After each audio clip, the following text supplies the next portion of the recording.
Alison Springer is a youth communication specialist based in Calgary, Alberta. She has co-written curriculum used in junior high schools throughout Western Canada and has developed and facilitated programs used in Calgary's youth judicial system. A professional speaker and trainer, Alison knows how to captivate and inspire teen audiences, keeping them engaged with the use of memorable sayings, innovative exercises, and her own creative flair. With 20 years of experience working with youth, Alison brings the will to do whatever it takes to keep students' attention so that the main message gets through. Alison works with many diverse audiences, ranging from street kids, student leaders, faith-based youth groups, students with eye needs, Aboriginal youth, and ESL students. This broad scope enables her to speak not just to the masses, but to the individuals among the masses. As the founder of Young Women of Power, a non-profit organization that provides conferences, workshops, and mentorship for young women ages 12 to 30, Alison is committed to seeing girl culture change in Canada. Alongside general assemblies, Alison provides talks specially geared towards girls.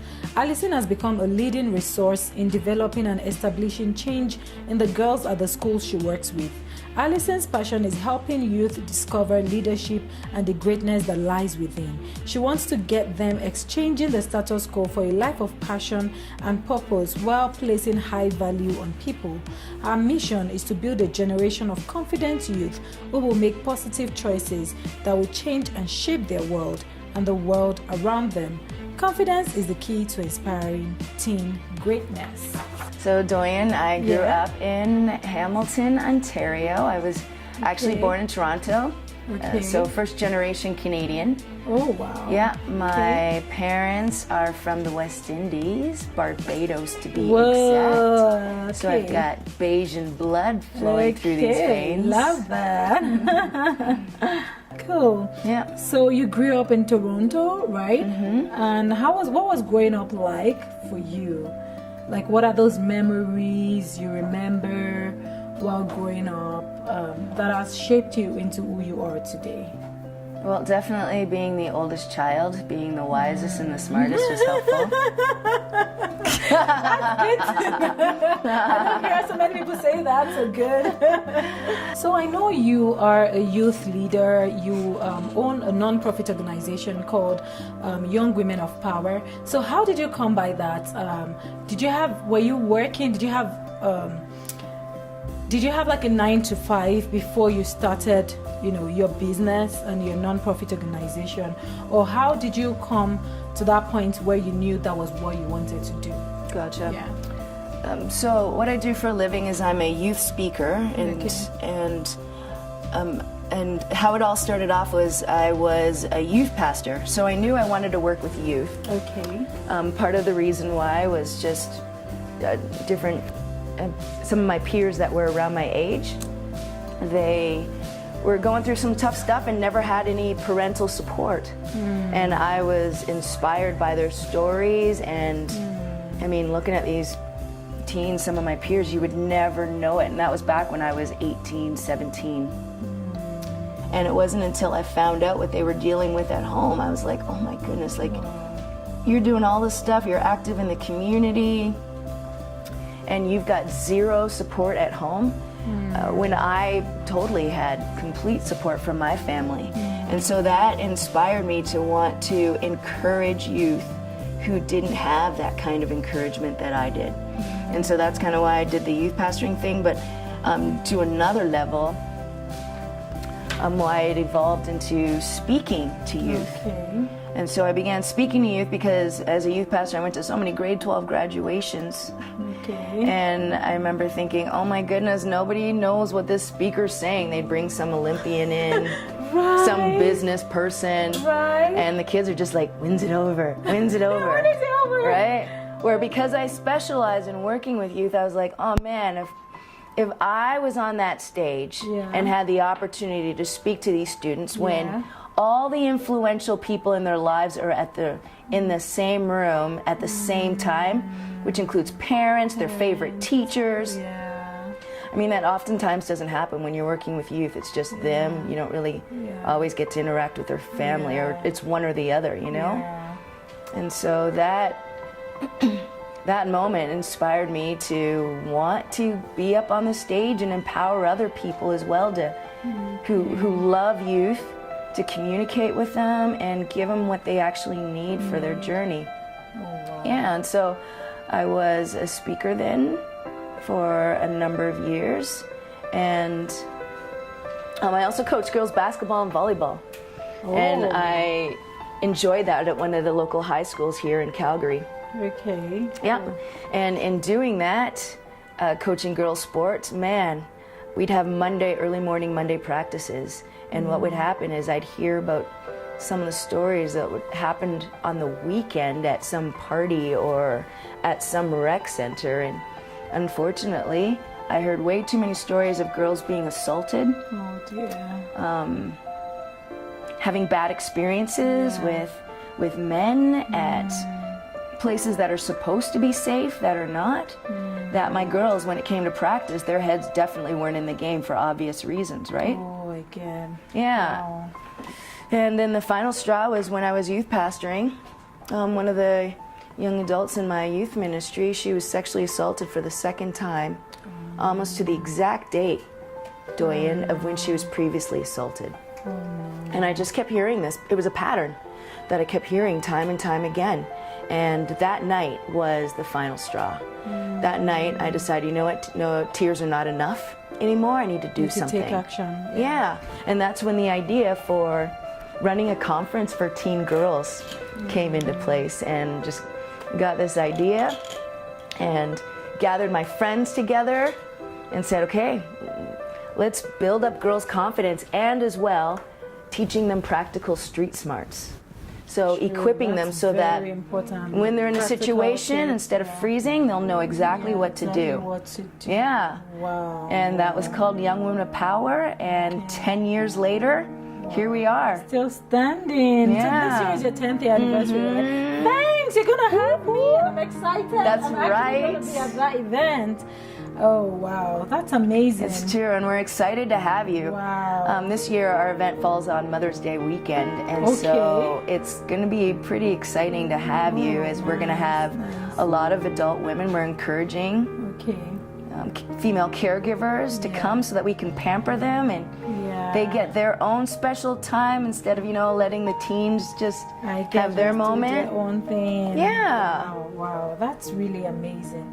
So it's so good to know how, things that were happening in your environment actually stirred you to do something, like take action, not just, cry or just, be there. We need to take action, and that's really important. So, what would you say are your gifts? What are those things that are natural to you and that you're now using to help the world?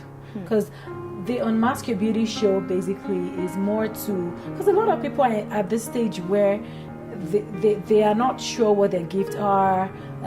They are so confused with life. They're like, what can I do now? Who am I? And all of those. Did you ever have those questions? Did you ever ask yourself those questions, like, who am I? What should I be doing? How can I impact the world? Was there a point where you started asking yourself those questions? I think just because of the way that I'm bent, sometimes I feel like I'm not even doing enough, And that's a normal feeling. Like, as human beings, we like, growth is the only thing that actually keeps us going, as I would say, because it's so hard. No matter the stage you are, you feel you can do more. There's still that potential in you to do more, but at least start. Some people they are totally lost. They know where they are right now in their lives. It's not where they want to be, but they don't know how to go ahead and find their gifts. And so can you shed more light in that area? With your own story. Yeah, sure. So I think for myself, I remember walking to high school and growing up in southern Ontario and in Hamilton, like a lot of people go into business. Okay. And I remember thinking, I cannot visualize myself sitting in a cubicle working with paper and sitting in front of me. I couldn't see it. Okay. And so since then, I always knew that I needed to do something else. Okay. Okay. It was grade 11 English class when I discovered my gift for public speaking. Okay. And I was like, okay, this is how I'm going to pass. Okay. Because I wasn't doing well with exams, you know? Okay. And I think for myself, it's been a gradual process. Mm-hmm. And Doyen, I think something that's key in regards to discovering what your gifts are, Mm-hmm. I said yes to a lot of things growing up, and even still today, things that stretch me out of my comfort zone, because one of the things that I find is that a lot of people limit themselves and put themselves in a box and like, oh no, I can't do that. Oh no, I'm not good at that. Absolutely. And they've never tried it before. Yeah. You know, and so I had opportunity to, you know, just share a little bit of my story or share something, and somebody gave me a mic and I never let it go. You know, and that's when, and made people laugh when I was speaking, and I could have said no because, oh man, even running this girls' conference, like when I had that idea, I mean, I don't have a background in business. I have a background in working with teenagers. That's it. Was that what you studied in school? I have a Bachelor of Religious Studies actually in youth and family studies, and so in family, and so it's a 4-year degree that I got from Ambrose University, and yeah, that's what I did. And so running a conference, like I never took any event planning or anything. In fact, if you were to come into my house, you would see paper everywhere. Like, I'm not an organized person. But I just saw a problem. I was aware of a problem in society, and knowing that I could speak, I was connected with other speakers, and I was like, you know what, I'm going to draw on my strengths and what I know to do. Absolutely. And organize something like, man, I don't do fundraising. I don't do any of that. And I can't tell you how many times, Doyen, I was freaking out before conference. Wow. Because we never had enough money, and I didn't know what I was doing. But definitely taking those risks and stepping out, even out of my comfort zone, has helped me today better discover what it is that it's helped me discover my passion. You know, so I love working with teams. I'm inspiring teen greatness, but even now as I'm continuing to step out, oh man, like speaking to females, speaking to women of all ages is like eating chewy candy for me. Oh my goodness, girl, I love chewy candy. I know, right? I love it. Wow, so that's really inspiring. Like, going out of your comfort zone actually helps you to discover some hidden potentials that you didn't know you had, or you know, it just comes. And not saying no, like saying yes to opportunities, right? Like, especially if you know it's something you can do, even if it's not very convenient. And that's happened to me a lot of times as well. Like, for some reason, I never see myself as a speaker. Like, unlike you that quickly discovered that at grade 11 or grade 12, I never saw myself as a speaker. But I knew people that inspired me, like Oprah, you know, Tara, people that really inspired me. They were everywhere speaking. I'm like, I know that I can talk, I like talking, but can I really speak to the public? And you know what? I just said yes to one of the opportunities I had to speak, and I prepared, like, it was a 13-minute talk, and I prepared for like 6 months for this talk. Trust me. And then after the talk, I got so many thank yous, like, you inspire me. I'm like, seriously? And since then, no going back. So speaking definitely is one of my gifts. So when God puts something inside of you, it might be like, I like to talk. I like to talk to my friends. It might just be that, like, you're never tired of talking and encouraging people. You can take it to the public as well, not just your friends, right? It's a good word. Yeah. That's a good word. Yeah. Yeah, that's true. So, absolutely. So, oh, well, you're doing so well. So. Yeah. And as well, you know, I just want to say something too, because I find so often we focus on our weaknesses, right? But it's interesting because the very things that once were a weakness and considered a weakness, not just by me, but other people told me they were, have ended up being a strength today. Wow. So, for example, talking. So I used to get in trouble all the time for talking, and my mom used to get upset because my report cards, and they would go in for parent interviews, my teacher would be like, Alison has the potential to do great things. Yeah. If only she'd stop talking. You know, seriously. And there was other things like I struggled academically at school. Okay. And yeah, like there's so many things that were deemed weaknesses when I was younger. Same thing, being disorganized but now those things have actually turned into strengths. And I think that that's something that people need to be careful of, because there's so many things that people say, oh, you're not good at that. Yeah. So it's not even just you, but you heard someone say that, and so you've just kind of put a big X over it. Yeah. When in actual fact, if you grow and take time, that thing blossoms into a strength. And so all of those things that I thought were a problem before, oh my goodness, they're my assets now. And so like speaking is huge. Oh my goodness, my loud voice comes in handy. My brain causes me to think outside the box and come up with ways that will help people remember what I share. Absolutely, because I've been to one of your talk and I see that. And you know, I've never really seen it that way before, like what some of your weaknesses can actually turn to your strength if you know you channel it the right way, right? I never really thought of it like that, because a lot of times you're told to focus on your strength and forget about your weakness, right? And I felt that was the way to do it. But now looking at it, so what you're saying is even some of those weaknesses, you could channel it into strength, right?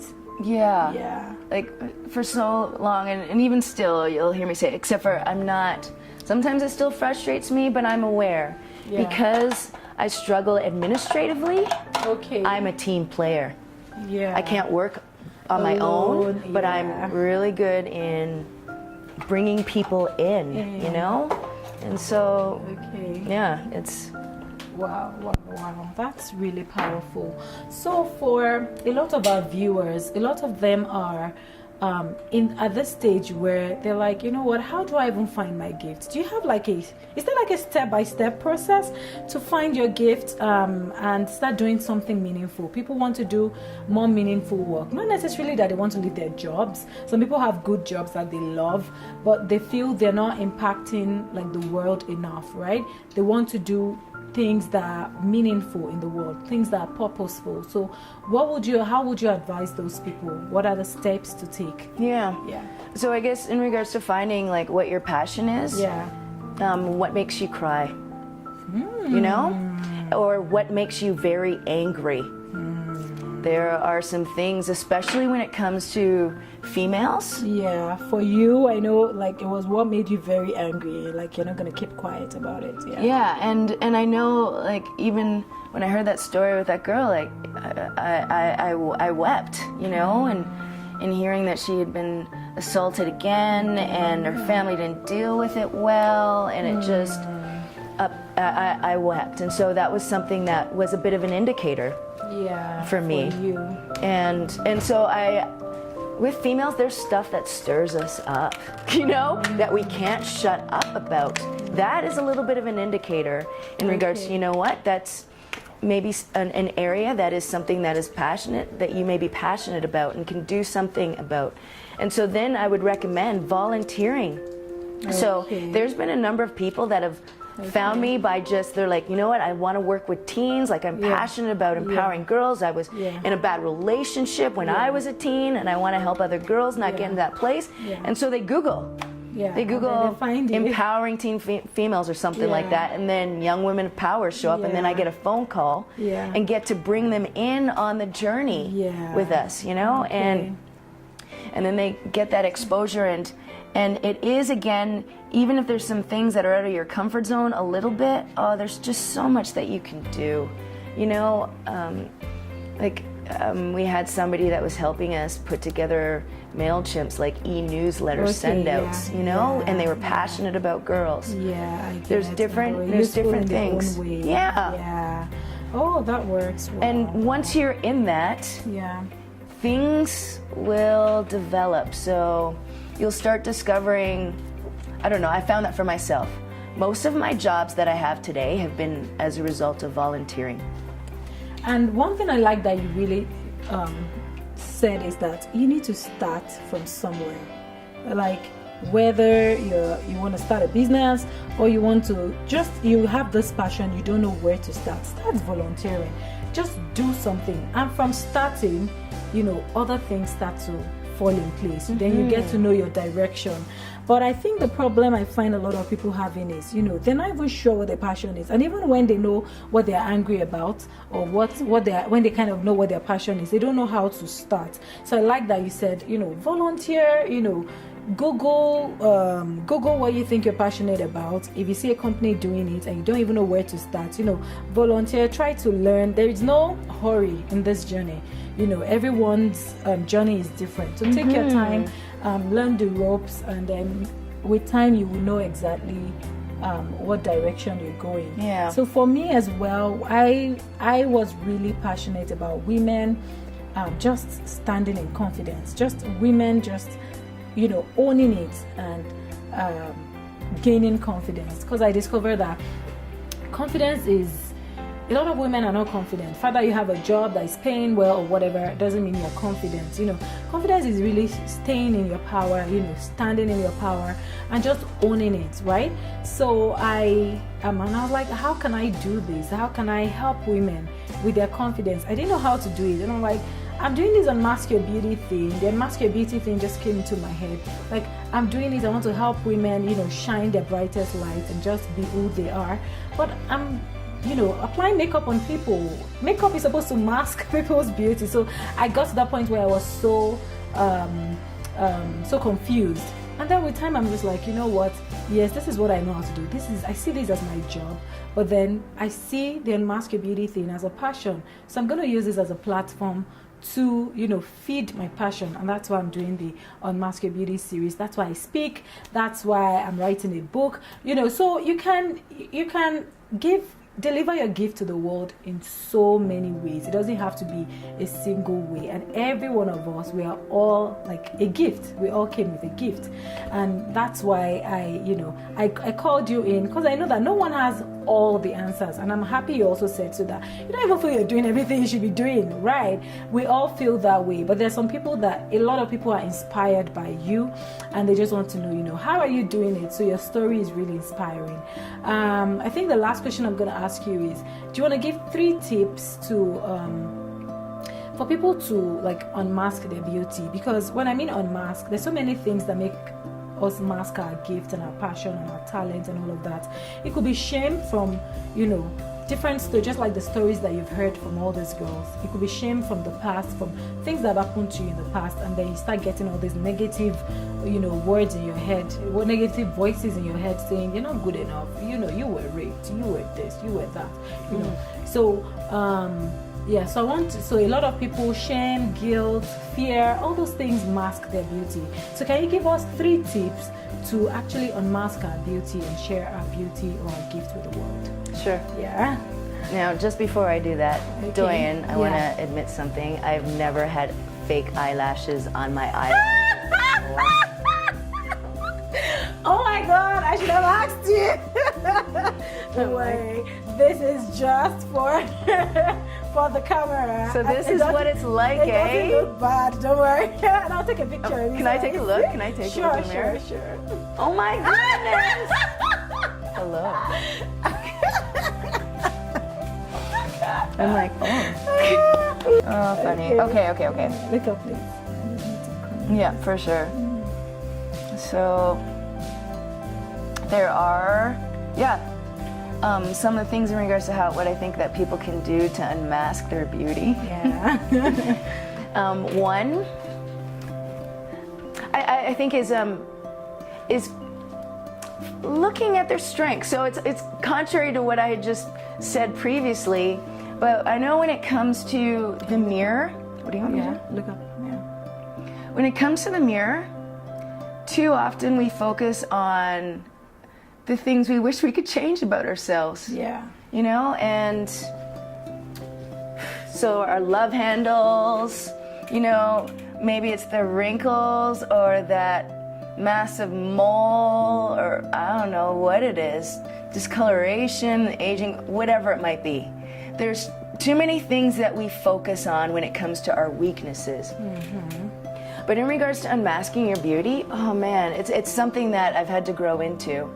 But when I look in the mirror, being able to see my strengths. And when I say my strengths, I'm talking about seeing the beauty, looking for it. And so I do this thing, Doyen, called mirror time. Okay. Yeah. Tell me about it. So what I'll do is oftentimes in the past, right, I take a picture and like, control delete, like delete, that's ugly. You know, and sometimes we do the same thing when it comes to seeing ourselves in the mirror. We look at ourselves and we're like, ah! You know, and we run away from the mirror. Yeah. But I've learned, you know, the mirror sometimes puts on this intimidation act. Yeah. It tries to intimidate us. And instead, I don't know, I know this from playing volleyball, playing the middle position and standing in front of the net. I'm like, oh no, I'll intimidate back, you know? And that's what I do with the mirror. And so instead, when I don't like what I see, I spend a little extra time, mirror time, in front of it. And I wait until I can actually see my beauty. And so I think when it comes to unmasking it, I think it's looking for it. And I think a lot of ladies, we tend to look for the weaknesses, look for the things we don't like. Oh my goodness, is that a hair growing on my face? You know? Instead of, oh my goodness, I have beautiful eyes, or I have nicely shaped lips. Right. You know? And I totally agree with you on that. You know, we need to look for it. Like, it got to a point in my own life where I was like, you know what? I need to look for what my gift is, what my purpose is. And I practically stayed like 3 months not doing anything, not posting on social media, not, you know, and then just seeking the face of God and trying to do the things that I know how to do. You know, it wasn't like I did totally nothing, but I stayed away from the noise and just looked for it. So if that was my own way of, you know, looking for it, it could be, you know, I was still doing things, I was still working, volunteering in church and things, but then I stayed away from the noise just to hear, you know, and just to know what the direction for my life was. So it could be anything for any other person, but you need to be aware of the fact that you need to find it. You just need to find it. Yep. And that can be, like you said, in regards to your giftings, but especially with us females, we really struggle with, like, our Achilles heel is our self-image. And so I think it's important that we do spend time in the mirror. You know, I have a dot on my nose. I don't know what it is. You see that? Yeah, I've seen it. That's okay. You know We're what? not going to hide it. We're going to leave it there. No, but this is the thing. You know what? Growing up, I never discovered it. And I think it's because I spent so much time looking at other stuff in the mirror. But today, in regards to finding my beauty, I love that speck. It's so I was like, beautiful. I remember one day I was like, oh my goodness, has it always been there? Seriously? Yeah. Oh, but that's really good. And so looking for our beauty, right? Exactly. Looking and seeing our beauty. Totally There's agree stuff with that that. we've been missing because we've been looking at something that we don't like. So anyways, that's one thing for unmasking your beauty. The second thing would be encouraging other females. Helping other females identify their beauty. Now, how is that unmasking your own? I love complimenting and encouraging other females, especially like when I'm in the store or grocery store and I see a lady with a haircut. I'm like, oh my goodness, I love your haircut. She's like, really? Wow. You know, and she's amazed and she tells me how greasy her hair is and all. I'm like, no, your hair is beautiful. I love the cut. And what I have found, you know what I mean, is that it's come back. It comes back around, right? Back to you. So it's kind of like, if you help others identify their physical beauty, man, people will say it and speak it to you. So I do have a number of people that, you know, compliment me, especially ever since I've started wearing your makeup stuff. I'll be honest. Thanks to Adonia. I'll be honest. You know, but I mean, it's not just that, but it is that. It's it's me being comfortable in my own skin, and now I find people have been encouraging me. And so if there's females that find that they, you know, they have a hard time seeing their beauty, well, it's always easier to see the beauty in others. Instead of keeping it in your head. True. Tell them. And then when you tell them, they have the courage and the confidence to tell you too. And they might not be the one to tell you, it might be someone else. Yeah. Especially when you're already used to that culture. So yeah. It's kind of sowing and reaping, right? Yeah. You put an apple seed in, what are you gonna get? Yeah, you get an apple. A tree filled with apples. Absolutely, absolutely. So that's one of the things I think that can help people unmask their beauty. Okay. And the third one, I would say,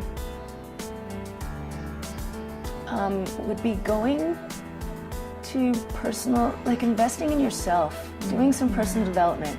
You know, going to women conferences.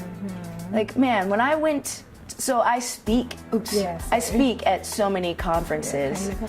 Yeah, but when I went to your Unmask Your Beauty conference, that was just for me.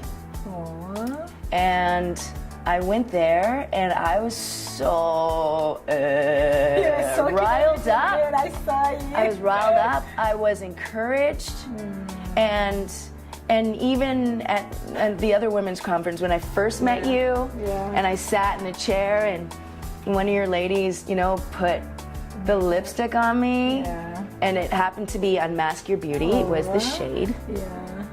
Man, and looking in the mirror when I saw it, I was like, oh my goodness, it's so red. And I wasn't used to it. I was like, this is too much makeup. Like, I usually wear pretty subtle stuff, right? And I don't know, I never took any makeup class. I know nothing. I know nothing except for what I see other people doing. Don't worry, doing. that's okay. That's okay. It's okay to know nothing. Yeah, but it was so encouraging, and when that makeup was on and all the other ladies were like, oh my goodness, like, I'm like, it makes my lips look so big. And they were like, no, you look beautiful. And when I looked in the mirror, I could just start to see, I don't know, it was just a greater appreciation for myself. And I think even that lie that I had about anytime I wear lipstick, it makes my lips look too big. Yeah, it's a or lie. It stands out too much. Yeah. It's definitely a lie. Because it's you believe whatever you want to believe, right? And then when you say it a lot, even your friends and people around you help you to believe that as well. So I agree with you. The last point you said was going to events, going to women, personal development events that will actually help you grow. Yeah. And so those events help me to be that much more confident in myself, to be much more proud in myself. And you know, I know I never really let going to women's stuff because I always envisioned doilies and lace and girly girl things when I was the sporty girl, right? Yeah, again. Wasn't into that stuff. But man, as females, I don't realize how much I adapt and adjust to speak to men or just in my world in general, but being around females, I just get to let my hair down and just be yourself. And so, but then as well, learning from other women has been so valuable. And so that's something that I think is so good, because there's times in life, right, where there's just so much buildup. You know, like when your hair, when you don't wash it for a long time, there's buildup. And going to personal development events, it just kind of scrapes off and washes that crusty stuff away, and it makes me nicer, happier, less skeptical, for sure, and critical, you know, of people and what's going on. And so that's something that I think, you know, in regards to unmasking your beauty is just investing in yourself. And for sure, like, I have definitely seen that play out in my life. Like, since I decided, you know what, I just want my life to change. I want to have a meaningful life. And before I knew what was happening, I just started steering in all the right directions, you know, reading the right books, going for the right events, and just meeting the right people. And before I knew it, my life started changing. And my husband was like, oh wow, it's very obvious you've been reading lots of good books, and you know, so you actually feel the change. and people around you will actually feel the change, because it's a process, just as we said. That's a good point. Yeah, and it's a transformation as well. When you actually want it, you actually want to be, to shine your light and to be that woman that you were supposed to be. To embrace failure and not worry about it. Something that I personally find hard to do is laughing at myself when I mess up. And then sometimes I take myself a little bit too seriously. And my best friend, she enjoys laughing at me. She's like, yeah, you goofed. I know, and I think it's good for me to have people like that, her around, but in stepping out and discovering what your gifts are, oh man, it's so healthy just to laugh and just go with it. Just go with it. So our first conference, we had 30 people, maybe 15 or 30, I think we had 30 people. And so, man, I invested good money, and as well, we didn't raise enough money, and that money came out of my pocket to pay for everything, and so it's not always picture perfect. And one thing that's, man, I think that's key too, is oftentimes people look at me on the outside and they're like, oh, she's got it together. I know, and I think that happens to a lot of people on stage. People that, if you're a public figure, people just think you have it together, not understanding that you have your own times too. There are times that you go through stuff, and you're just a human being. And I think that's why people appreciate vulnerability. When people can come out and say, you know what, I go through the struggles too, or I went through this struggle while trying to put up this event, and this is what happened, and so that they feel that you're human too, right? Yeah. And too often we compare ourselves with other females, looking to the left and to the right, and I just want to say to our viewers, don't do it. Don't do it. You don't know people's stories, and I don't have it together. I wish I had more. Yeah, we just compare too much, Yeah, I know a lot of us suffer from that, from just comparing ourselves to other females. Like, as women, we always find something to compare ourselves with. If it's not with work or with children or with a husband, there's always something. And we just need to live in the consciousness of the fact that we are not going to compare ourselves. Like, we need to be aware, because I believe that's part of personal growth. Because we're all different. We're just different. We carry different gifts, so we can't afford to compare ourselves with other people. Yep. And something's got to give. And so for me, I'm very active in the community. Yeah. And so my house gives.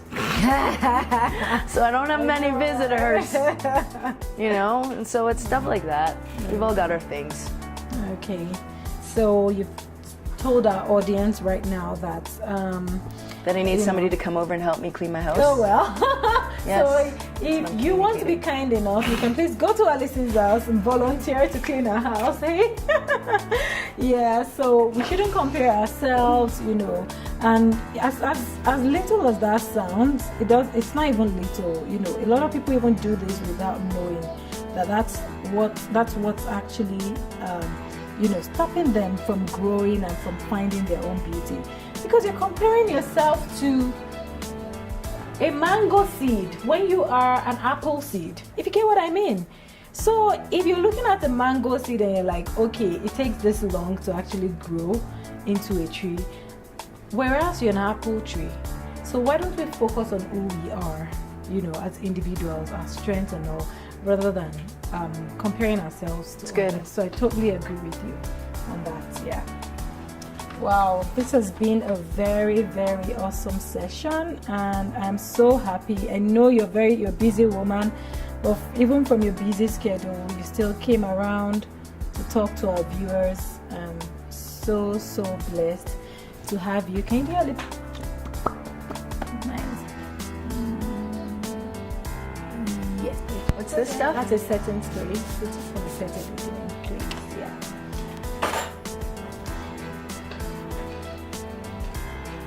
And if people are looking for a speaker. Yeah. So Alison, so if you guys are looking for a speaker, Alison speaks to youth, to teens, to actually all women of all ages of life. So you can always, you would see our contact information under this video. Make sure to contact her. Thank you so much, Alison, for coming. I really appreciate you. And viewers, let me know if you have any questions. Drop a comment in the section below, and do not forget, always remember that you're beautiful, you're valuable, and you are more than enough, to do whatever you want to do in life. So stay tuned till our next Unmask Your Beauty series. Bye. Thanks, Doyen. Thank you.